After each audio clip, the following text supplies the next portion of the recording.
Hi, everyone. John Michael Coppola here, and welcome to the Chicago Theater Makers Podcast, where we chat with the actors, directors, choreographers, designers, producers, music directors, lyricists, playwrights, and all the artists who make the Chicago area theaters come alive. We're so excited to have you here with us today. But before we get started, we just want to remind you to please like, subscribe to, and share this podcast with your friends and colleagues who you think would appreciate the conversations we're having. We'd be so grateful for your support in this way so we can continue to bring these stories for years to come. Thanks again for being here, and now, curtain up on today's episode. Today's guest is a Chicago-based actor who has performed all over the country and the high seas. Notable performances include Miss Blakk for President at Steppenwolf, Hedwig and the Angry Inch at Signature Theatre in D.C., and Ursula in The Little Mermaid at Drury Lane. They are a Jeff recipient for Best Choreography for Heathers the Musical at Kokandy Productions, have been previously nominated for Best Actor in a Supporting Role as Fastrada in Pippin, and this season for their role as Ursula in Disney's Little Mermaid at Drury Lane. I hope you enjoy my conversation with Sawyer Smith. Now let's go to the top of the show. Hi, Sawyer. Thanks for joining me. How are you doing today? I'm doing great. So listen, I always ask our guests here this same very first question, and that is, please give our listeners a little bit about your background, a little bit about your training, but most importantly, tell us about your first theater experience as well. Okay. Well, I am from Ottumwa, Iowa, born and raised. It's a farm town, a meatpacking town. I grew up playing sports, and all of my siblings were very athletic, and I sort of was the only one that had the artistic bug.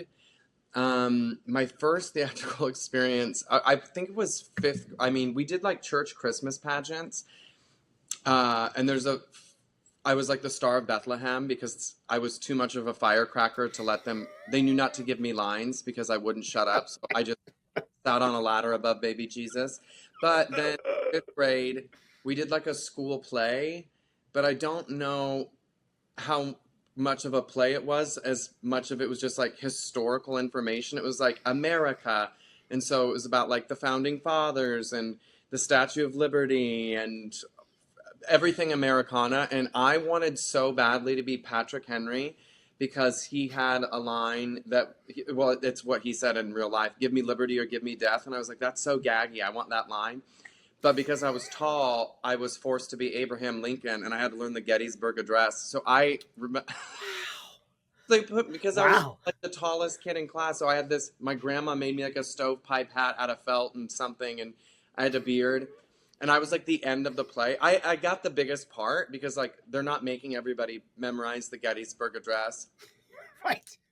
7 years ago, our forefathers brought forth on this continent a new nation conceived in liberty and dedicated to the proposition that all men are created equal. Okay, so I have some of it memorized, but anyway, so I was Abe Lincoln and I hated it. And then I joined like a children's theater and started doing that. But I didn't do musicals until, I don't know, it must have been like summer of 8th grade, because like in my hometown, like at the time there was not like, we did plays. I didn't realize you could do musicals. And once I discovered that, I was obsessed. I love the musical Cats, unironically. I used to run it from Blockbuster every week. Aging myself.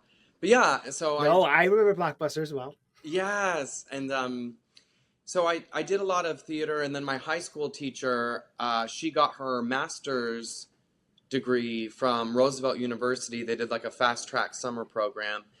And so I don't know what I was going to do when I was a senior in high school. Like I was not one of those kids that like, I auditioned for 17 musical theater programs, and I didn't even know you could get a degree in musical theater, which sometimes I still think should be illegal. But my teacher was like, you should go to Roosevelt, and they'd already like done auditions for the season, like they'd already had the incoming class set, and so I think I was just going to go to the University of Iowa and become like a hairdresser or study business. I have no idea, but my teacher got me like a private audition with the dean, and I sang some songs that I'd done in a musical of Godspell, and then I did Bottom's monologue from A Midsummer Night's Dream, because my senior year I was Bottom in A Midsummer Night's Dream. And so they were like, great, you're going to come here. And then I got a scholarship and I came to Chicago and I've been here ever since. I love that you being Abraham Lincoln based on your height. I Um, hated and, it. and well, I had been doing community theater since I was like 6, but you know, when you're in grade school, you do the plays or whatever. We did. I remember Snow White and the Seven Dwarfs, and I was grumpy, and I was like, okay, fine. No, it wasn't Snow White. We didn't do a play. It was Halloween.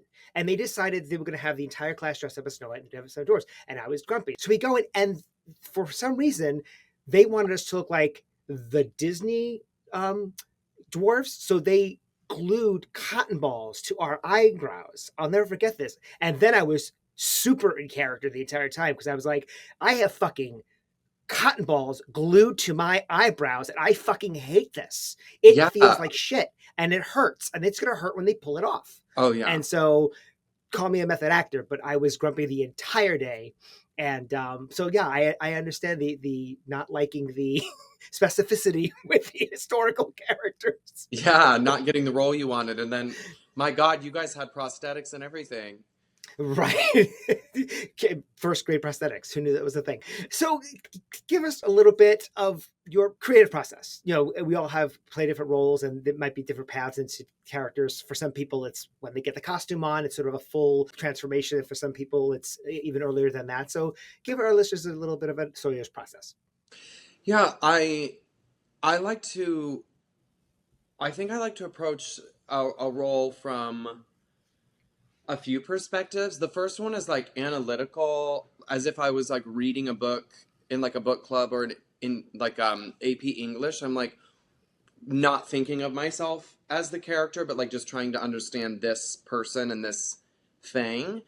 Like what makes them move? Like why have they made these decisions? What is their history? Um, and I like to figure out like their emotional life and sort of build upon that. But I also love to approach it from like the exterior. Like once you know what you're wearing, I think that's really exciting. Or like, how is your hair going to be? Or like, I think costume and makeup and shoes and all of it informs so much about how you move in the world. But then I am a really big dork. Like even with like a role like Ursula that like seems so uh, childish, I guess, because it's from a Disney cartoon. I wanted to know, like, why is she so obsessed with this? What is her pain? Where does she project her humor? Where does she project the pain of everything else? And I think as an actor, that allows you to make some like really fun choices. Mm-hmm.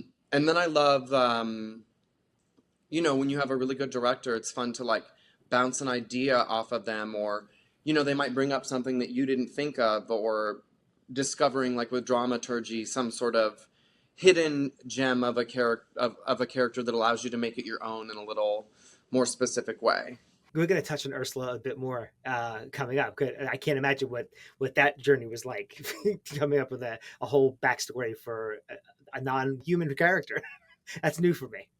Do you have any favorite pre-show or post-show rituals, warm-ups, cool-downs that you usually draw upon, or are you just sort of a drive myself home, sit on the couch and Netflix and chill after a show? Well, I mean, it's a little bit of all of it. The pre I don't like to be rushed in any aspect of my life, and so I am an actor. I'm usually like one of the first people in the theater. Like besides like stage management, I'm generally one of the first people there, especially if I have like a role where I have to do a lot of makeup or there's an intense costume because I like to take my time. Mm-hmm. And I was talking to my boyfriend about it last night. I was going over some of these questions and I was like, well, what do you think? If do I have any? The one that everyone in the Chicago theater community who has ever done a show with me will know I have Mountain Dew all the time. It's disgusting. I'm not proud of it. Brought to you by Mountain Dew, unsponsored. Monetize me, Hey, Mountain Dew. we need sponsors for the show, actually. So Well here I'll I'm get a here hold for of it. them. I'm a Baja Blast, but I don't drink coffee because I guess my taste buds have never developed, and so I drink Mountain Dew every day. It's so disgusting, and I'm not proud of it. I know it's not healthy, and you shouldn't do this at home. Do not do that. But I have a Mountain Dew before every show, um, And then I like to take my time doing the makeup and putting my hair up into pin curls for the wig. And I like to do that really leisurely. And because what it allows me to do is then when everybody else gets there, I can go like dick around and like, hey, like I like to knock on other people's dressing rooms and chit chat. And I enjoy the visiting and the camaraderie. And I think Mhm. that helps. I think getting into makeup unrushed is my process because I can really just like enjoy that. And then I sort of like start coming alive when other people get there. But I will do vocal warm ups and like if there's a lot of dancing in the show, a physical warm up. And I like to do that before everybody gets there. So I just like to feel like alive and in my own body and sort of like animated with the cast and the crew before starting the show because you can really like touch base with everybody. And I think it's important to connect, especially with scene partners or someone that you're like on stage with in an intense way because it's a job. And so every day you come into your job and it's like, okay, so how is this person feeling today? Like it's going to inform how the scene is going to go so that you're not really tripped up on anything. And it's fun to Yeah, say that hi and catch up and gossip. and the camaraderie part is a huge part of what my wife and I both miss of from doing theater. The performance is always fun and like hearing the audience response, but really it's the camaraderie and the backstage banter and the backstage antics that you try and break people up for when they're on stage, and which I'm sort of like on the fence of, do I love that or do I hate that? But it's kind of fun to watch that happen. I'm not ever happy to be a participant in that kind of backstage antic, but it's always fun to watch Oh, them. I'm the queen of backstage antics. I love getting somebody on stage to break, but I try to do it in a way where it won't ruin their performance and it will not, the audience won't know. So I always Ah, try, like, you would never see, as I would hope, as an audience, you would never see what I'm doing or the effect I'm having of somebody on stage, but I do love a good practical joke.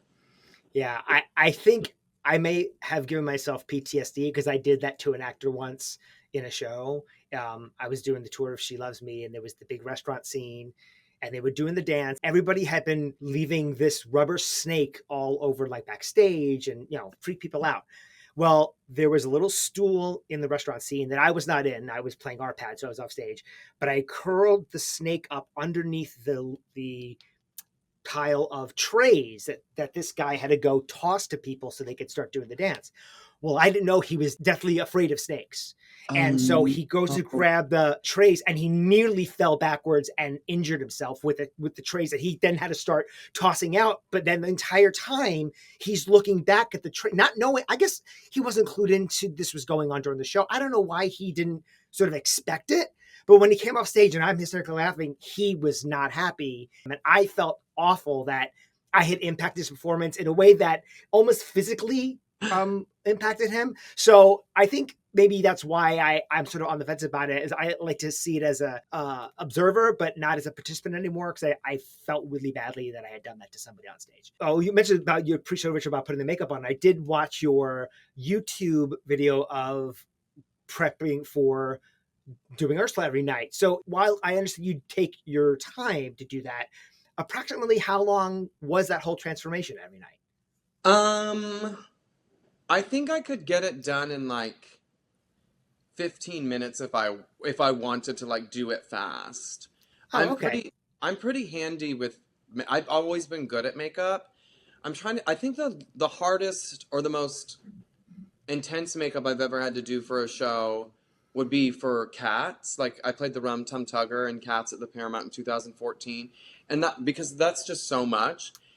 But I got that down to like 20 minutes because it's a lot of color blocking. But Ursula, she was pretty fast once you started to get going. The eyelashes always take the longest. I'm so bad at eyelashes, and every makeup designer who's watching this that's ever worked with me is going to be laughing because I also can't do contacts. If they try to make me put contacts on in a show, I can't do it myself. I'm like a baby.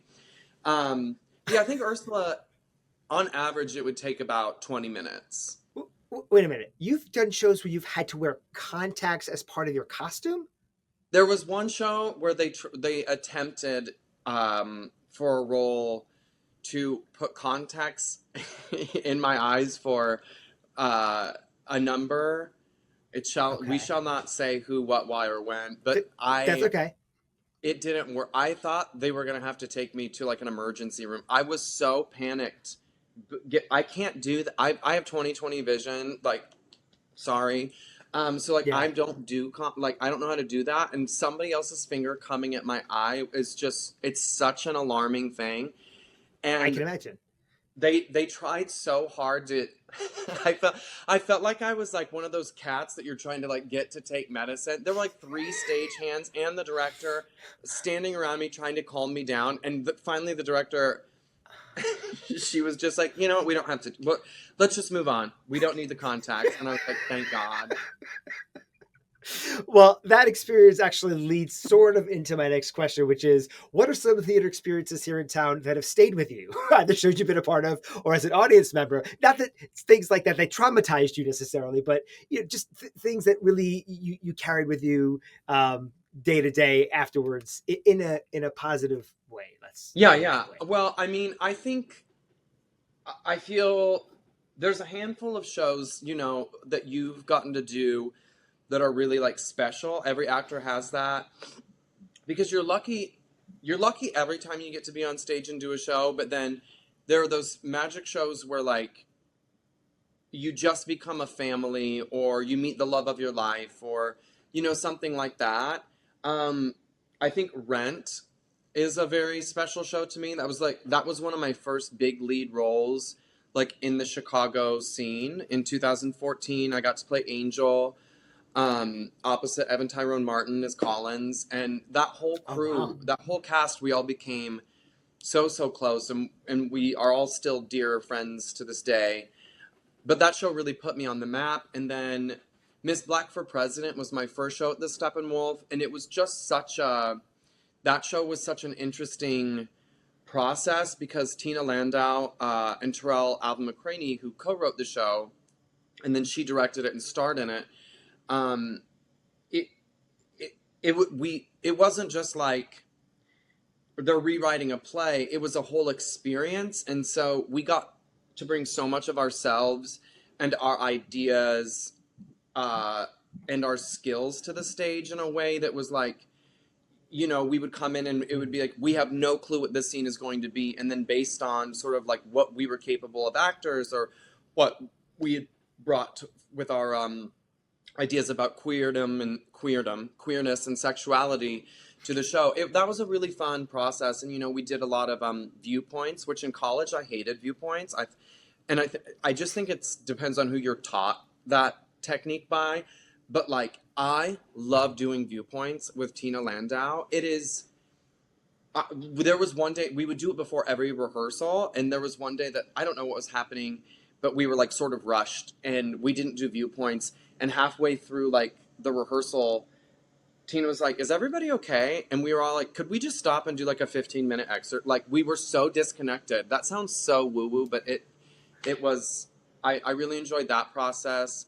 Getting to play Hedwig in DC this past summer was so special because that role is insane. I've never done. It's essentially, you know, a one-woman show. And not to say that my Yitzhak, who was an amazing actor, you know, is not there, but like they have two lines, so everything is on your shoulders, and you have to make the jokes, and you have to come up with the bits, and you have to be like a stand-up rock star comedian for an hour, and then you like bare your soul, and you're bawling, and it's like 7-8 minute monologues and 12 songs. It was just so much material, so that felt like a real achievement. Um, but as far as like other shows that I've seen that really stick with me, I love seeing my friends and stuff, like getting to see Megan Murphy as Reno Sweeney in Porchlight's Anything Goes. It's like I have known her for so long, and it's like watching somebody try on a dress that's made for them. Like that show was written for Megan Murphy. Erica Yeah. Steffen as Sally Bowles in Cabaret. The production of Falsettos last year at Court was so amazing. Nick Bowling show. So many friends in that were amazing. Sarah Bacall, Jack Ball, the whole cast. Charisse Hamilton, Elizabeth Stanhope. Like everybody was so good. That whole production I think is one of my favorite shows I saw last year. My dear friend Rob Lindley directed a production of Songs for Nobodies at Northlight a few years ago, which they're doing again somewhere in California, I believe, right now. Sorry, Rob, I don't know. I can't remember. My brain is toast. But that production was so good, and Bethany Thomas plays the main character. I don't know if you know the premise, but I don't. it's so Songs for Nobodies it's about these 5 singers. I'm gonna mess up who they are. I know Judy Garland, I think Maria Callas, famous opera singer, Patsy Cline, and then there's 2 other women, and I'm so sorry I can't remember who they are, but it's they. So this one actor gets to sing and be all of those people, but each singer that she's talking about also has an interaction with a not famous person. So, for example, the show starts, and I think she's playing like a woman that's like a bathroom attendant somewhere in New York, and Judy Garland comes in, and this woman meets her, and Judy Garland's dress is torn or something, so she's like hemming it forward. And so you're getting to watch this conversation with like a very pedestrian woman and then Judy Garland and how they've affected each other. So you have to have somebody as an actress that can be like that sort of vulnerable, subdued, like not superstar, and then they turn around and they become the superstar and then sing a song. It was a really incredible, transformative production, and Bethany Thomas is unbelievable in it. And I think that's my favorite show I've seen in Chicago in a long time. But anything I see is so wonderful because I have so many friends in the community, and so I love getting to see them soar and shine. I have to agree with you on that. Usually, my main impetus to go see something is because I've got a friend or 2 in it. The last example of which was Titanic at Marriott. And I've been wanting to try and get it to see. I've been wanting to try and get to see it. And then all of a sudden, my buddy on Justin Enriquez posts, "Hey, I'm going on." So I was not only was able to finally see this show that was stunning, and I heard so wonderful things about, but my buddy was stepping in for one of the leads, and that just was the icing on the cake. It makes it more special because you're supporting your friends, you're supporting local theater, of course, the Chicago theater scene, which needs so much support right now, all over the place. So while we're there, of course, you are nominated for your performance of Ursula in The Little Mermaid for the upcoming Jeff Awards. Congratulations on the nomination. And so tell me a little bit about that process, because that's a very well-known role because of the movie, of course, and Sherry Renee Scott originated the role. So how did you find the moments to make it your own, but still honor those previous incarnations of the role? Yeah, I mean, it's such a daunting task for any actor to like approach a role that is that iconic. And it's like, in someone like me, I have so much reverence for like every witch ever. My favorite film of all time is The Wizard of Oz, and I think Margaret Hamilton's portrayal of the Wicked Witch is like, you couldn't do better than that. Absolutely. And then I'm obsessed with witches like a lot of queer kids do. And so I grew up with Pat Carroll's Ursula and Eleanor Audley's Lady Tremaine and Maleficent and, Scar and Jafar and Mother... Oh, I cannot say her name from... What's that? Rapunzel. Anyway, Tangled. I've never seen Tangled. Mother Gertha, Mother Gothel. Okay. It's Gothel. It's Mother Gothel. Okay. Anyway, sorry. Disney Files. I'm sorry. But I grew up loving, like Bette Midler and Hocus Pocus and The Witches and Morticia Addams, and so I have this big reverence, and I never want to replicate what anybody else did. And Sherry Renee Scott was so amazing, and the way she approached the role was so different than what I did. She really went for this like old Hollywood sort of Norma Desmond-y, decayed starlet. And I was less interested in those aspects of Ursula. I was very interested in her obsession with power and her obsession with taking back the kingdom. And like, so Scott Weinstein, the director, and I, after he cast me, something that I've always really enjoyed, speaking of The Wizard of Oz, I hate the licensed version of The Wizard of Oz from the Royal Shakespeare Company because they turn the Wicked Witch into a clown. So they add these lines, right? So the famous line in The Wizard of Oz is, "Who killed my sister? Who killed the Witch of the East? Was it you?" That's not what they say in the play. She goes, "All right, who's the smart aleck who turned my sister into a house?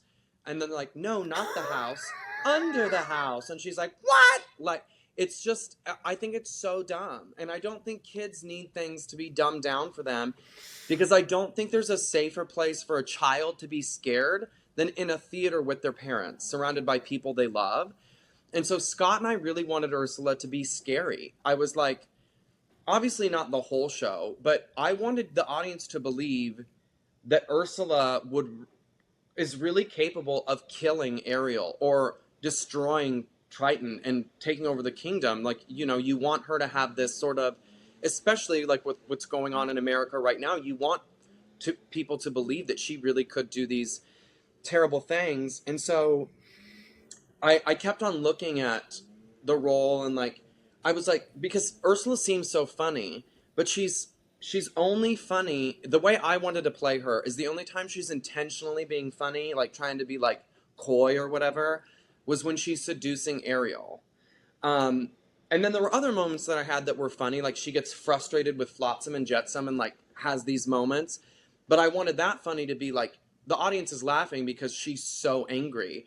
But I didn't want the whole show to be like, hey kids, I'm Ursula and this is how it's like. I wanted you to really be scared of her.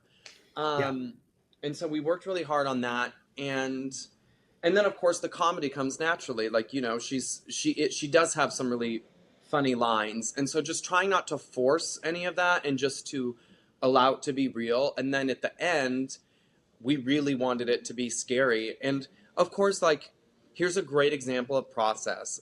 Like, I'm a trans person, so like me playing Ursula is already so different, and it dictated so much of the show. Like, I can sing the score in the original Broadway key, which is Sharon A. Scott's key, which is a much higher key for Poor Unfortunate Souls. And as much as I love to show off that I can sing high, it doesn't make sense for me in my brain for Ursula to be able to like sing really high. Why would she need Ariel's voice, who's like a soprano, if she can already go up there? So I love Pat Carroll's like growly, and I sort of got this like Michael Keaton Beetlejuice thing going on in my performance. I would like, rah, rah, rah, like that would come in sometimes, but I liked that her voice was lower. And the stakes for my Ursula were, Triton has all of these daughters and all of this family, and Ursula, as a trans woman, could not have her own child. And so for me, I wanted that magic, because if I can have control of that, I can do anything. So instead of just having Flotsam and Jetsam as my babies, now did the audience ever pick up on that? Hopefully not. No, but it just makes the stakes really high for me. For what? Because if it's just she wants her voice to like what? Destroy the kingdom? I wanted to find a personal way that like made sense, that she was so desperate for this thing. And, you know, as a woman, she wants her own child and she can't do that. So how could I, if I get this magic, then I can create my own family and destroy what's left of mine so I can become my own, like, queen of the sea. And so that was sort of where I wanted to take her, which is very scary. Scott and I sometimes called it, make the ocean great again. That was kind of how our Ursula played out. Well, clearly it was very successful because you were able to get the Jeff nomination. I want to ask your opinion about the Jeffs, because, you know, there's lots of different opinions about what they mean for Chicago theater, you know, what they can do for maybe an artist's career. I'd like to get your viewpoint on the Jeffs and their role here, not only in Chicago, but sort of the perception of them in the theatrical landscape of the country. Yeah, I don't know. Awards are so tricky. Because like the humble thing to say is always, oh, awards don't matter and blah, blah, blah, blah, blah, blah, which is true. I don't think getting a Jeff or a Helen Hayes award or any sort of, you know, award is why we do this. But do I want to win? Absolutely. Sure. Just because I'm competitive. But I think the Jeff committee is really sweet. I love seeing them at Chicago shows. That I think they're like the biggest cheerleaders for Chicago theater, and especially post, you know, pandemic, or I guess current pandemic, wherever you stand on that. it's been nice to have any cheerleaders and to celebrate theater. I mean, those years that we were away from it were really hard for everybody. Um, and so I think that Jeff's took on a new meaning for me. But what they really feel like for me, especially in Chicago, it just feels like a way to celebrate each other. Like I don't think if you win a Jeff suddenly like you're a better actor or your career is going to take off. Um, but I think it's a nice, it's a nice token of the art that we create here because what we do is, so fleeting and ephemeral. So it's nice to have something that reminds you like a little token that's like, hey, we did this and this was really beautiful. And everybody I'm nominated with, I am such a fan of. Like my category, somebody came up to me at a bar the other day and they're like, oh, is there anybody in your category that you don't want to win? And I said, all of them, because I want to win. But I love them. Like Sarah Bacall and Jackson Evans and Elizabeth Stenholm, like the cast is just stacked up. Lorenzo Rush, like everybody is such a star that I'd be honored to win or lose with any of them because I'm like all of their biggest fans. But yeah, I don't know if awards really mean anything to me, and I guess I would rather have like if what am I trying to say? I would love an award, but I love to continue doing new work even more. But I think for like a younger person or somebody just sort of getting started in the community, I think a Jeff Award can really jumpstart you to like be seen by other theaters. But like, yeah. I'm an old show pony, so like no one's gonna be like this new Sawyer Smith. Can you imagine? It's like it's like when Chris Jones does New Faces, which I love you, Chris Jones. Hi. But like there have been people that is like new faces of 2017, and it's like somebody that's been in the business for 25 years, and I'm like new. I'm like, what about how new are we? I'd like to get a new face, and then you can nominate me, Chris Jones. How about that? No, but yeah, it's stuff like that. I mean, I think they're wonderful. But I'm mostly excited just to wear like a really pretty dress and get drunk and love on the Chicago theater community. It's like theater prom. That's what it is. Yes, I have heard references that by several people now. Well, we're going to be doing a live feed at night from the red carpet, so hopefully I can have you there. I'll ask you a couple more questions or just answer a little bit as you walk your way in. It'll be a good time for everybody. So we're going to try something different on this episode. I've been doing this with all my nominees. We're going to do a little bit of a lightning round. Some are stupid Chicago arguments that have been around for a long time, and some of them are to the point and part of the podcast trajectory. So first, deep dish or thin crust? Oh God, I like tavern style. What's the one that comes where you get the corner pieces of the circle? That's tavern style. That's tavern style. Yeah, I like tavern style. Fantastic. Cubs or White Sox? Oh, I'm gonna make or none. I've had people say none. White Sox fan because it matches black. It looks good on me. I don't look good in red, white, and blue. That's fair enough. Yeah, and you sang the national anthem at the Sox game, didn't you? Yeah, I've sang the national anthem everywhere except for the Cubs. Favorite spot for post-show gathering, like a watering hole or anything you like to go to after a show? Ooh, I love the Bar Vincent in Andersonville, which is not always open super late. I love Pizza Lobo up here. I live in Andersonville, so that's any place around here. And but if I'm working at the Steppenwolf front bar, love to go to front bar after the show. Seems like you're going to be visiting there a lot in the coming months. Yeah, come see me there from like November through January. Any favorite TV shows, albums, podcasts, or books you're currently enjoying? Yes, I love the Amy Poehler podcast, Good Hangs, which I think she started recently, and I watch it on. You can watch it, or you can just listen to it. Love My Favorite Murder, big true crime aficionado over here.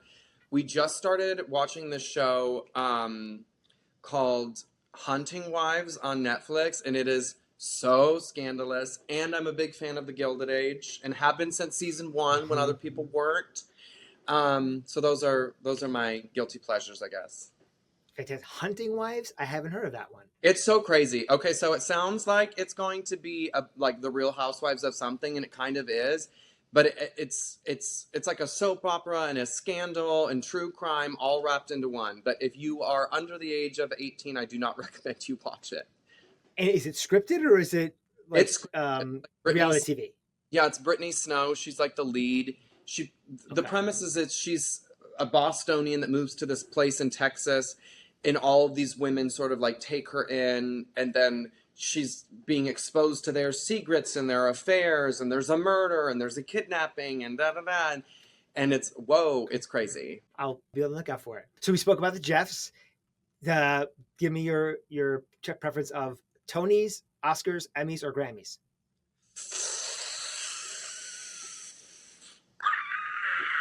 I love the Tonys because you get to see musical theater performances, but I love the Oscars. It's a toss up for me between those. What's the best piece of advice that you've ever been given that you like to offer aspiring artists? No one knows you better than yourself, so always fight for what you want to be seen for. Love that. That was from Jane Alderman, who is no longer with us, but she was an amazing casting director here in Chicago. She was one of my favorite professors at Roosevelt. But there was one time that I was called in for something for a TV show, and I was like, Jane, I'm so much better for this, da da da. And she was like, honey, why are you telling me? She was like, no one knows you better than yourself. So tell them that's who you want to be seen for. And I was like, great. I have a very good friend, Renee Marino. She was in Jersey Boys with me here in Chicago, and she was the swing for a long time, and then she did it on Broadway. And she has this famous story that she couldn't even get seen for the movie version of Jersey Boys. And I'm going to mess up her story, so I'm going to basically just cut to the chase and say she wound up finally getting cast as Mary Delgado in the movie of Jersey Boys. And one day on set, Clint Eastwood and whoever else was sitting around, they were chatting about, oh, we knew you were who we wanted the minute we saw your tape. And she was like, you know what? Funny story. I couldn't even get seen for it. Like, I had to really push my agents to get me seen because some assistant somewhere just said that you didn't want to see me. They were like, what? So yeah, you kind of have to advocate for yourself sometimes to really get the results you want. And I mean, to bring it back to Ursula, when I saw Drury Lane say that they'd announced they were doing the Little Mermaid, I was like, I sent an email that was like, I want to throw my hat into the ring, like as a wild card for Ursula. Please let me be seen for Ursula. And then didn't hear anything back. And then months later, they sent me an email like, we're calling you in for Flotsam and Jetsam. And I was like, what? I was like, ugh, I want to be seen for Ursula so bad. And then like the day before my callback in person, I get an email from the casting director, Matt Carney, who I love. And he was like, hey, do you happen to know Ursula's stuff by chance? Like, da da da da. And so at the last second, I think You're it was like, do I? I think I'm messing it up. I think it was actually my callback was at like 3:00, and I had only prepared Flotsam and Jetsam, and then at noon they sent me the sides for Ursula and Poor Unfortunate Souls, which I knew, and Sure. I just came in and did it at the last second. So always ask for what you want. Damn straight. Quickly before we wrap up, it was just announced that you're going to be part of the cast of Amadeus at Steppenwolf. That's so exciting. Tell me a little bit about what you're doing in the show. Give us a little detail about that. Well, I'm very excited. I have known about Amadeus. I've been sitting on that secret since January of last year. Wow. I know. It's my first offer only, which made me feel so fancy. So like Anna Shapiro, who was originally directing it, she's had to pull out for health reasons, but she called me last January and was just like, hey baby, I'm doing a show. Would you like, are you interested? And I'm like, what's the show? What's the role? Like what? She didn't tell me anything. Yeah. And she's like, your agents will be getting in touch with you. No. I was like, okay. And then my agents at Stewart Talent, Jim McCaffrey, was like, hey, they're offering you the role of the Venticelli #2. And I was like, what does that mean? And so I've seen the movie Amadeus, and my college did it, I think the year after I graduated, and I went back to see it, but I didn't really remember.